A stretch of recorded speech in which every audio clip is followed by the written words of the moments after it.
मैं मिल्खीराम शर्मा, निवासी गांव पल्ले। पहली चीज़, जब बाढ़ ही खेती को खाने लगे तो अर्थशास्त्र में चाणक्य ने कौटिल्य ने कहा है कि उस बाढ़ को हटा देना चाहिए। तो पौंग सेंचुरी के अंदर इस समय जो कुछ हो रहा है, जो जितनी भी वैध गतिविधियां चल रही हैं, इसके लिए अगर कोई जिम्मेवार है तो वो बाढ़ है। कानून के सरेआम उड़ाई जा रही हैं धज्जियां, पोंग डैम की भूमि पर हो रही है बजाई। पर्यावरण प्रेमी एमआर शर्मा ने बनाल में मीडिया के माध्यम से दी चेतावनी। कहा, बर्ड सेंचुरी एरिया में चल रही अवैध गतिविधियों में शामिल लोगों पर कार्रवाई करवाकर ही लूंगा दम।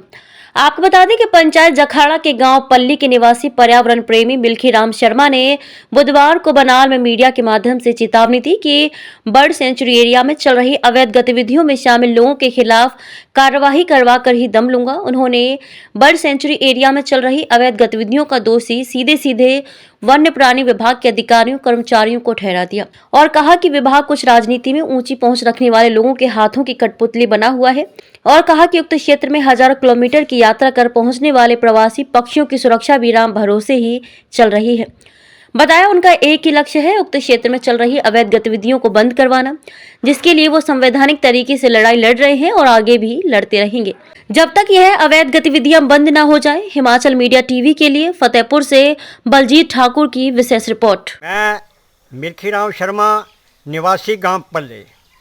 पहली चीज़, जब बाढ़ ही खेती को खाने लगे तो अर्थशास्त्र में चाणक्य ने कौटिल्य ने कहा है कि उस बाढ़ को हटा देना चाहिए। तो पौंग सेंचुरी के अंदर इस समय जो कुछ हो रहा है, जो जितनी भी वैध गतिविधियां चल रही हैं, इसके लिए अगर कोई जिम्मेवार है तो वो बाढ़ है। बाढ़ का मतलब है वन्य जीव डिपार्टमेंट, यानी chief wildlife warden Shimla, Dharamshala में बैठे हुए चीफ और वाइल्ड लाइफ जो हैं कंजर्वेटर, और डीएफओ वाइल्ड लाइफ मीरपुर, और निचला जितना भी ये फील्ड स्टाफ है, ये बाढ़ है। तो इस समय इन्होंने एक बड़ी साजिश के तहत जो इसका नियंत्रण है, बड़े बड़े साधन संपन्न उन लोगों को उन बाहुबलियों के हवाले कर दिया है जिनकी राजनीति में बड़ी पहुंच है। और इसलिए मैं घोषणा करता हूं मीडिया के सामने कि जब तक इस बाढ़ को हटा नहीं दूंगा, संवैधानिक तरीकों से इस बाढ़ को नहीं हटा दूंगा, तब तक मैं चैन से बैठने वाला नहीं हूँ। ना मैं हटूंगा, ना मैं रुकूंगा। और दूसरी बात, जीव जंतुओं पर, विदेशों से आए हुए हजारों पक्षियों पर बड़े अत्याचार हो रहे हैं, उनका शिकार हो रहा है, क्योंकि उनकी कोई भी सुध लेने वाला ना दिन को है और ना रात को है।